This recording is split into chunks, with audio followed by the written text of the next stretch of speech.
Hi, everybody. Welcome to the May 22nd, 2020 edition of Colorado Inside Out. I'm your host, Dominic Dezzutti. Thank you so much for joining us. Let's get a quick take on the report from the Associated Press stating that some Colorado counties give law enforcement agencies the addresses of people who have tested positive for COVID-19. State health officials said that any information sharing is being done directly at a local level between law enforcement and local health agencies.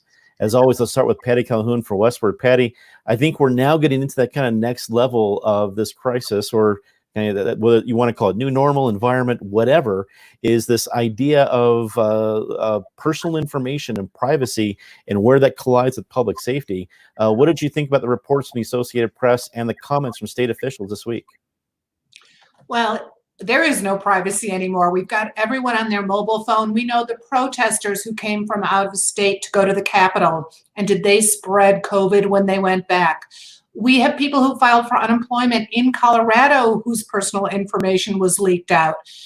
We have, anywhere we go on our cell phones, everyone seems to know where we are. So this wasn't a surprise, especially because we have local counties and health agencies going a little more rogue. But if it's used ultimately for tracing, it's probably a greater good, but I can't help but feel squeamish to have all this information out there. David Kopel from the Independence Institute and DU Law School. This seems rife with legal issues, pro and con, and really everything in between. What are some of the important things that we need to know when we see a headline like this? Argument for doing this, you might as well give the police your list of other infectious diseases that somebody may have in the house if you follow this policy. It's the same as the argument for the Canadian gun registration system, which the Canadian government sensibly repealed in 2012. The anti-privacy, panoptica on surveillance advocates say that these lists mean that the police will know when they go to a particular location that is especially dangerous. And so they'll be more careful. But actually, they should be careful everywhere they go because criminals don't use registered guns. And so if you go to a place that doesn't have a registered gun, there still might be a criminal with an unregistered gun. And the same thing here. People who've been victimized by the CCCP virus may not all be on some kind of government list. Natasha, Gardner, articles editor at 5280. I could see all sides of this, but I have friends and relatives who are first responders, and I certainly would like to see them have information they need. But I also understand David's point that they're both firefighters. They're already being dressed in a situation that they don't know what they're going to be encountering, so they're prepared for the worst. So how do you balance this? What do you think is going to happen moving forward? Well, I think with situations like this, it's always important to sort of get back to the root cause. And thanks to some reporting from the Denver Post, that we know that part of the reason this information was being released is because these first responders don't have enough PPE to enter these homes safely. So I wonder in this situation if the cure is actually worse than the original problem. If the problem is that we don't have enough PPE for our first responders, that's what we need to focus on. Perhaps moving into this murky territory of personal information and data is not the way to solve that situation. So I would just recommend that before we step into even murkier waters with data retention, as everyone has pointed out already, where these modern days have already changed our expectations related to that. Let's get police the masks that they need to be able to enter a home safely. Rounding up the panel, Jake Douglas with Democratic Socialists of America. Thank you so much for being back on the panel, Jake. When you look at this and the comments from the ACLU and everything in between, and also, frankly, a lot of unionized members of our first responders that might need this information or at least be benefiting from it, there's a lot of murky territory here. How do you look at it?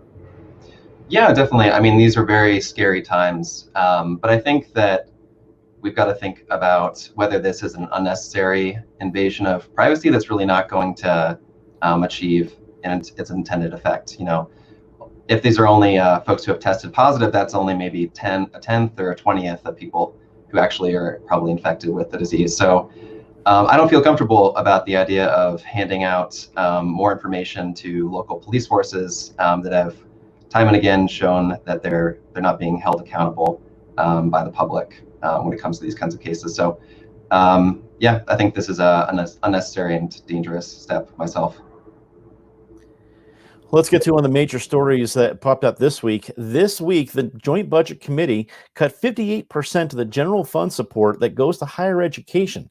The motion passed unanimously, even though JBC staff hadn't even gone that far in their recommendations for potential cuts.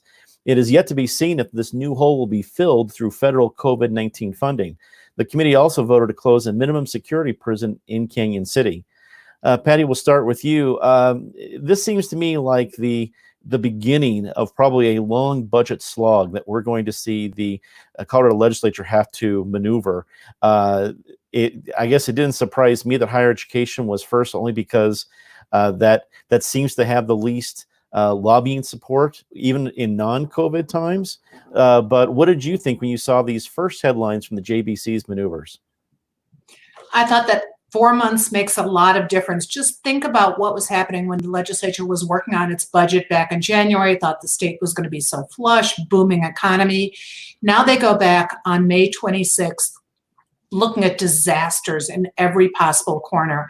I have to think the only reason the JBC was so willing to cut the higher education budget right away was simply because they are counting on the feds stepping up and making up most of it. But we also have to look at how higher education is going to change over the next few months in the wake of the coronavirus. We're looking at remote things. Are we looking at campuses? Higher education is really going to have to redefine a lot of what it's doing. And in the meantime, I think the JBC just thought, we'll take care of it. The feds will come in. They've got a month to balance this budget, and it's just going to be a nightmare every step of the way. David, as you look at this process, I mean, I think seeing higher education as a first headline, it didn't surprise me just because the tough ones are coming. The K through 12 cuts, other programs that at least could be cut. The more sacred cows have yet to be brought into the slaughterhouse, if you know what I mean here. So, but when you look at higher education, and Patty's point that there's probably going to be some reimagination of just how higher education works, might this provide an opportunity in the midst of a crisis? Well, to start with, there's been tremendous bloat in higher education over the course of the past generation.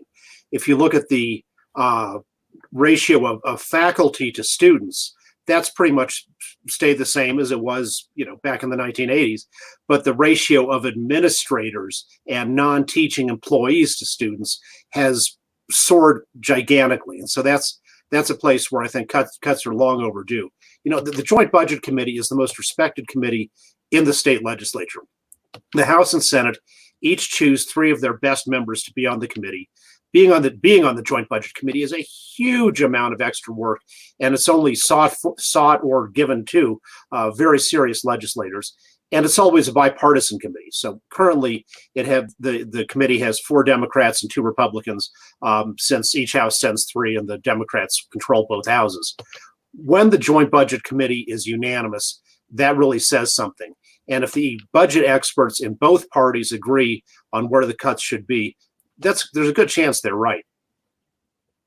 Natasha, let's piggyback on that last point. I think David made a good one, that if you have a unanimous vote from the JBC, this was not a party line vote. This was not a bitterly fought debate. If they weren't waiting for staff recommendations, all of them had pretty strong feelings about this, and that we know tougher things are to come. When you see this, what are some of the things that went through your mind as both from this particular action and then what we might be able to see ahead? Yeah, that is an interesting point. And I think right now in this moment on this issue and on so many other issues, if we can find an area where it doesn't become a partisan battleground, that's great. So yes, if the committee is agreeing on things, that's probably a good indication that is something that we could cut. This is just going to be very difficult. We've spent a lot of years hearing the reasons why things were being added to the budget, hearing very valid arguments why these things were essential and necessary to the future of Colorado. And now we're going to see them taken away and sort of moved into that non-essential category. And what I'm interested in is, what does this look like in 2 or 3 years when hopefully we can start perhaps moving some of those items back onto the list, and how that argument goes. I think there's going to be long-term implications on the way that we talk about the things that are cut right now. So I do also hope that as the politicians look at it, that we can focus on that and not make this into a battleground or a bloody field where it doesn't need to be. One of the things weeks ago, but it honestly feels like years ago, I did what I called a quarantine challenge on 5280.com and asking people to fill out their census. So if you haven't done that, please go do that now. But in addition to that, I think there's another opportunity here. And so the quarantine challenge I would issue now is that if people are thinking about the budget and have questions about it, why don't you go and take a look at what the state is spending money on? And if you have ideas and creative ways that the cities and states might be able to overcome the shortfalls that we're going to have, this is a time to reach out to your elected officials and give them some help, because I guarantee you those people are working really hard right now and need some creative ideas. Natasha, that is an excellent quarantine challenge. I love that. I hope if there's any viewers out there that would do it, it is definitely the Colorado Inside Out viewers. So I hope they take you up on that challenge. Jake, as you look at this, is this something where when it comes to higher education, let's not fight about this one, because the real debate is going to come to K through 12 education and other issues. How did you see this latest round of JBC decisions? Well, I think you're right that we need to start tackling this right now, because this is just going to be the first of a number of disastrous cuts that we're going to see to public services in the state if this crisis isn't handled properly. Talking about higher education, but also K-12. Right now, K-12 education, the state itself estimates is being underfunded by $500 or $600 million a year. The Denver Classroom Teachers Association held a town hall this past week, and there was a story from a custodian, a facilities manager, about what it was like during the recession in 08. And the staff there looked at cuts from about 30 custodians down to 11. And so if we're talking about cutting essential custodial staff in the middle of a pandemic, I don't know what's going to happen to our kids. The CDC is advising that there be 6 feet of separation in classrooms between students. And if we're looking at cutting education budget even further in the state, I don't know how that's possible. And we're going to be putting our kids in a really, not only are they impacting their education, but their health is going to be at risk. So I would urge that we think about supporting the call from the Colorado Education Association to raise an emergency tax under Tabor on those making over $250K a year to fill the budget cuts that we're going to see because of COVID. The wealthy in this state can afford to pay their fair share to make sure that everyone gets the education they need and stays safe. Let's get to our next topic. On Friday, Governor Polis signed an executive order allowing petition signatures for November's ballot initiatives to be gathered via mail and email. The order is now being challenged in court, including by business lobbying group Colorado Concern and by the group supporting the late-term abortion ban ballot initiative, since that initiative was omitted by the special order. David, this got into some pretty complicated legal area for somebody like me, so we count on you as our esteemed lawyer on the panel. What do we need to know about the executive order and then the lawsuit that is a part of it? Well, we start with what the law says. The Colorado legislature in 2012 delegated enormous authority to the governor of Colorado under the Colorado Disaster Emergency Act. It's a current law that goes way further than a lot of the more prudent laws that have been enacted in many other states on this. And under the act, the governor may, quote, suspend the provisions of any regulatory statute prescribing the procedures for conduct of state business or the orders, rules, or regulations of any state agency if strict compliance with the provisions of any statute, order, rule, or regulation would in any way prevent, hinder, or delay necessary action in coping with the emergency. That is very broad power. And you can be for or against it, but that's where the law is now. So the group against late abortions, which is called Due Date Too Late, needed 124,000 signatures to get on the ballot. And after some invalid signatures were thrown out in the review by the Secretary of State, they were about 10,000 signatures short. So under the law, they have this cure period of 15 days to make up the deficit, and their cure period runs out on May 29th. The governor's exemptions apply to all petitions except those which are currently in the cure period, of which there is only one, the anti-abortion petition. So they argue that they're being discriminated against based on their political viewpoint, and that violates the First Amendment as well as the 14th Amendment, which guarantees to everyone equal protection of the law. I read their complaint, which was filed in federal district court, and it looks pretty solid. But on the other hand, the Colorado Attorney General's office has some very good lawyers on the case, so they might win. The other case filed by the pro-business group Colorado Concern, their lead plaintiff is Daniel Ritchie, the former chancellor of Denver University, who's very well respected in the community in general. And so they argue that since the stay-at-home house arrest order expired on April 26th, that the petition exemption doesn't actually help cope with any emergency. I think that's a weak argument, because even though house arrest is over, we're still being ordered to stay 6 feet apart, which is something that definitely would impede petition gathering. Natasha, there's a lot of different legal angles to this, but I think there's also the broader political angle. If basically you look at this, I think as a layperson, without going into all the different lawsuit details, you see that it impacts all the other ballot initiatives that have yet to come, except this one. And this one happens to be a pretty polarizing issue anywhere, but especially in Colorado. Do you think that we'll probably see a longer cure period for this particular ballot initiative?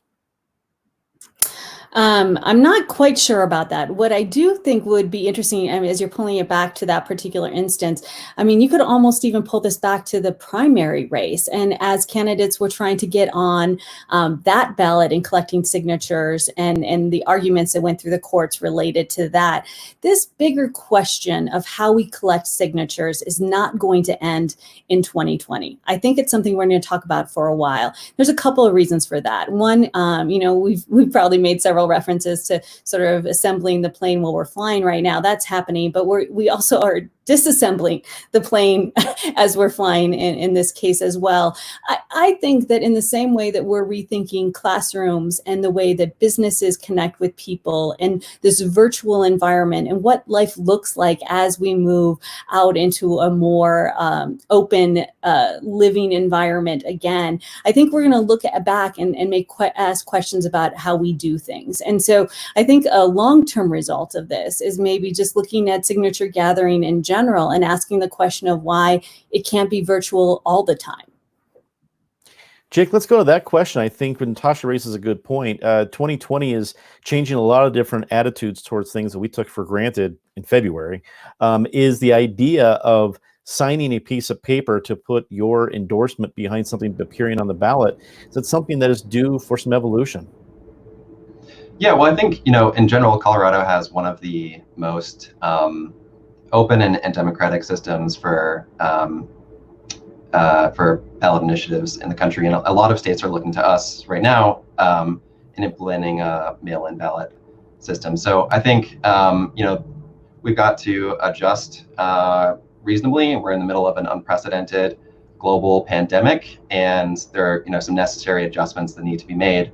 But I would raise the issue of why are wealthy business groups like the Business Lobby and Colorado Concern opposing this measure? What do they stand to gain if initiatives like Fair Tax Colorado are not on the ballot?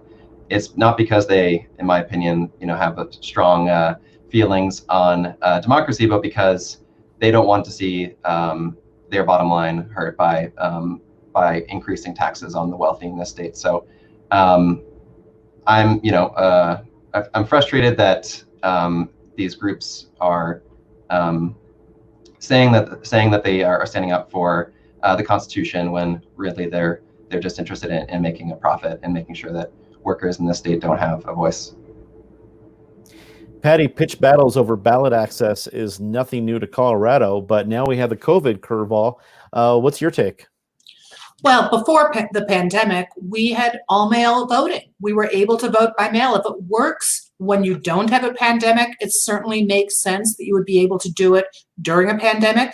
And if we can make our vote by mail, why shouldn't we be able to make a signature on a petition by mail or virtually, something like that? It's not, as Natasha points out, we've had problems with petitioning for decades. Walker Stapleton had problems. You have people you're paying to go out and get signatures who don't behave ethically. You have people, volunteers, who don't get what they're doing. our system hasn't worked even without a pandemic. And now, as David points out, you really don't want to have someone come within 2 feet of you with a clipboard. So this does need to be fixed. It's true that boosters, movers, and shakers have never liked how easy it is for Coloradans, for citizens, to get initiatives on the ballot. But I have to say that's one of the things you love about Colorado is that people feel they can have a voice. So maybe what we need to do ultimately is raise the level of signatures you need to get to put something on a ballot, but also make it easier to get and verify those signatures. We do have one little problem here right now. Of course, the U.S. Postal Service happens to have a few COVID outbreak problems and is in the middle of a huge fight with the city of Denver over whether or not they're going to allow people in to see what's going on. So right now, mail may not be the best solution. I think you raised an excellent point there, Patty. Let's get a quick take on this last one. The Independence Institute, Colorado Rising, and Americans for Prosperity have announced a proposed 2020 ballot initiative to lower the state income tax from 4.63% to 4.55%. This initiative is seen by some as a countermeasure to the already proposed 2020 ballot initiative, raising the state income tax to 7% for those making above $250,000 a year and lowering it to 4.58% for those making under $250,000 a year. Natasha, we start with you on this one. Your quick take on this potential ballot of the tax breaks. And I think that's what's going to happen here. It actually, to me, feels a little reminiscent of the transportation issues that we had on the ballot recently, too, where it's sort of the two opposing ideas are somewhat complementary at times, but not really confuse voters. And so I wouldn't be surprised if voters take a look at this and perhaps say no to each other. And at the very least, I think that's what the opposition to one or both of them is going to say, is that we don't know enough right now. The time isn't right. That opposition campaign pretty much writes itself. Jake, you referred to this earlier in the show, but what's your quick take on this particular issue? Yeah, this is not the time to be lowering taxes on those who can afford to pay. We're in the middle of a massive budgetary crisis.